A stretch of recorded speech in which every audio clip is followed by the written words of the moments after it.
Comores, après l'annulation des résultats du premier tour des élections législatives dans 4 circonscriptions par la Cour suprême le 22 janvier 2025, l'opposition s'est réunie à Fomboni pour une conférence de presse. À cet effet, plusieurs sujets ont été abordés, notamment les propos du chef de l'État sur la possibilité de céder le pouvoir à un enfant. Selon l'ancien ministre de la Jeunesse et des Sports, les propos du chef de l'État vont à l'encontre des principes démocratiques des Comores.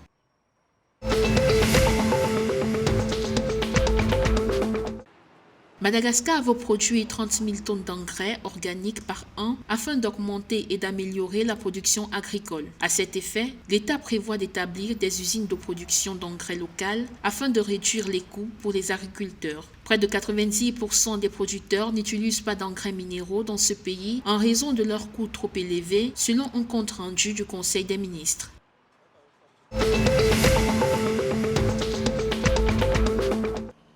Le gouvernement mauricien envisage un changement du modèle économique du pays selon une annonce du ministre de l'Industrie, des petites et moyennes entreprises et des coopératives. Pour cela, le ministre a invité les citoyens à devenir des entrepreneurs. Le modèle de l'ancien gouvernement était basé sur la consommation et la hausse de la TVA, alors que notre modèle est fondé sur la productivité et le développement durable, a-t-il indiqué. En ce sens, une campagne de sensibilisation et de promotion a été lancée à travers l'île pour soutenir les PME.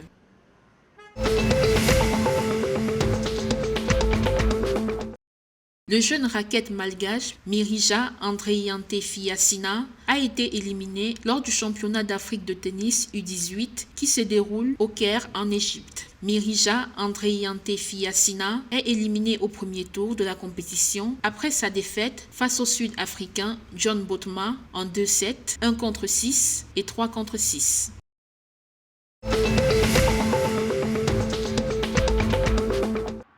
Le 21 décembre 2025, les Sélacantes des Comores affronteront les Lions de l'Atlas en match d'ouverture de la Coupe d'Afrique des Nations 2025. Les Sélacantes, qui ont terminé premier de leur poule en dévançant la Tunisie, sont désormais prêts selon leur sélectionneur. Depuis la CAN 2021, les joueurs de l'archipel brillent et accumulent des performances. Pour la compétition qui se déroulera jusqu'au 18 janvier 2026, l'équipe des Comores est logée dans la poule A aux côtés du Mali, de la Zambie et du Maroc.